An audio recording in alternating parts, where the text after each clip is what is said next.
Hello everyone, welcome to another episode of Showcase on Bloodborne. Today's item, I'm hopeful for. I like it. Although I didn't know how to properly use it back then. It's the Flame Sprayer, the game's equivalent to a flamethrower. A special weapon used by a certain member of the Healing Church. Splits spearing flames using blood-infused Quicksilver bullets as a special medium. How that's even done, they won't explain it, I can't even hope to explain it.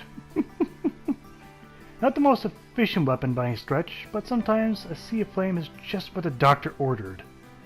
That's a little dark. You know, if you can euthanize someone, I think there's better ways than bathing him in fire, but hey, whatever. Besides, the Beast of Yharnam can always use a good cleansing, is the following line with that. Moving on from dark comedy, we got the weapon itself, which kind of looks like a tea kettle, a modified one. Where you have the, I'm guessing, the fuel propellant in the main shaft, and then probably where your medium or your Quicksilver bullets goes in the secondary chamber, where it eventually spewed out at the tip, at the very top of the mechanism. There is no way to describe how any of this works. It's clearly the utmost fiction. Okay, going on to the stats for the Flame Sprayer. Well, damage-wise, it is pure fire damage, 45 at base. And bonus damage seems albeit a little bit low. In terms of arcane scaling, the more you have, the better it will scale, but it's pretty good, and you'll see why. Special stats, it saves 1 Quicksilver, but it consumes 1 Quicksilver for every a second and a half, so it's should not quite the case. And that beast counter should be a bit higher, as you'll see. Attribute bonus, you only get a D for arcane, which makes sense, this is only fire damage.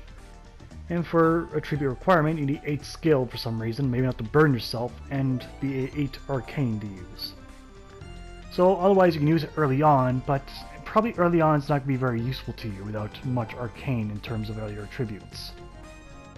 And here's the stats for the damage itself. It is purely just fire, there is no other attack for this weapon at all. Just fire, nothing but cleansing fire. Now for animations and upgrade, I was lumping them together. For the animation of this weapon, it's a bit obvious. It's a flamethrower, and not a very long range, but a very wide range, I should say.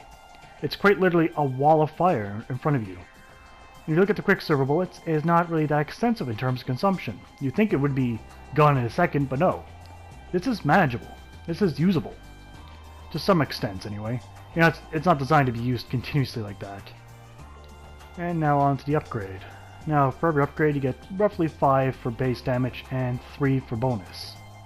That varies depending on your scaling, which more arcane means better. And if it's not already obvious, this weapon's a DPS. It has very high DPS. Now, as much as that's all nice, there's one drawback. There is no upgrade slot. You cannot infuse this with any blood gem at all. Which is really quite a missed opportunity. I don't see why not.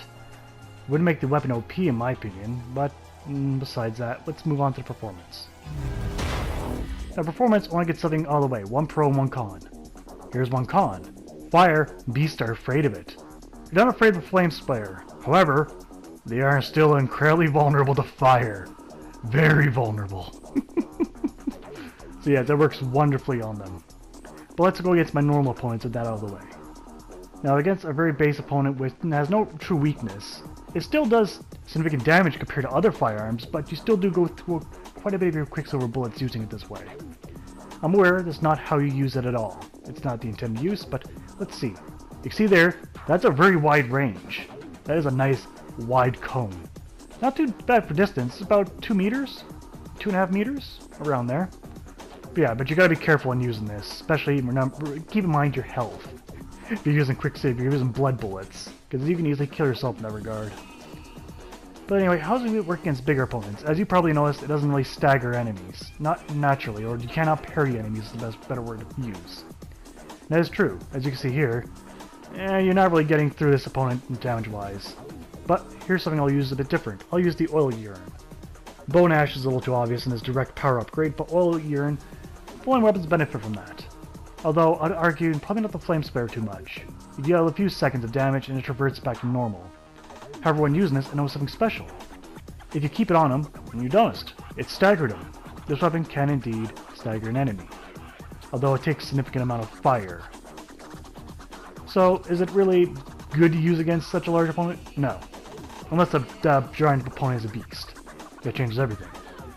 But we already established that. So against an enemy that's not really vulnerable to fire, not that great. Next question. Is it good against enemies with armor? Well, it's as good as against enemies with armor as everything else, which is saying a lot better than most weapons out there, considering these guys have a lot of damage blocking properties. So yeah, pretty good. Let's throw oil urine on them just for shits and giggles and see how well that works. I'll get 2 of these guys at once, conveniently. And you can see here, yeah, it takes out their chunks of health pretty quickly, although there's no stagger really with them, not easily. And yeah, it clears them out nicely, although it does cost you some silver bullets. Alright, I'm going to move right on to the Shadow of Yharnam next. Now this one is a bit of where Con comes in. The Shadow of Yharnams are very swift. This weapon has good X tracking. However, the immediate problem is that flame wall inhibits my ability to see my opponent drastically. That's one reason I have trouble with these guys, because I can't actually see which move they're about to do, not easily. It's because all that flame obscures that movement. You can see it ever so slightly, but my timing comes incredibly off, because I'm not sure which stage that they're at.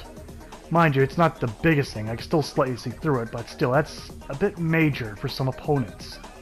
Like, for instance, these guys, who don't really have much in the way of fire resistance, not entirely, but are pretty much can easily get the jump on me with their attacks. But not to mention, these guys have far too much health to make this efficient. But I think I've kind of mentioned all the pros and cons at this point. Let's go summarize them in the next section. Okay, let's move on to the pros and cons.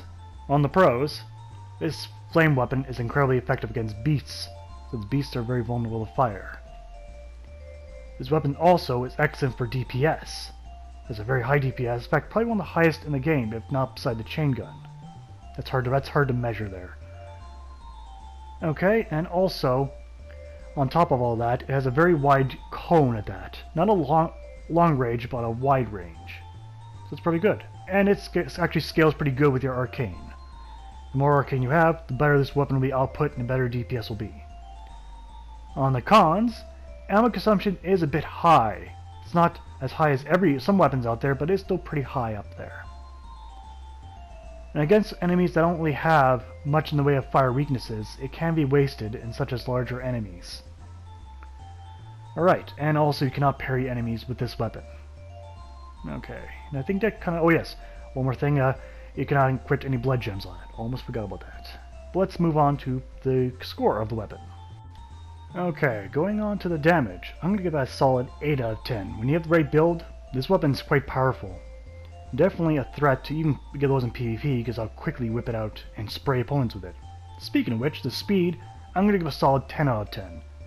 This weapon is either tied or is the weapon with the highest DPS, well that and another sprayer, which I'll get to later. Bonus damage, I'm going to give that a 7 out of 10. You actually get the good bonus damage out of this with your scaling, plus the DPS. However, in the MISC, I'm going to give that a 3 to 10. Now why?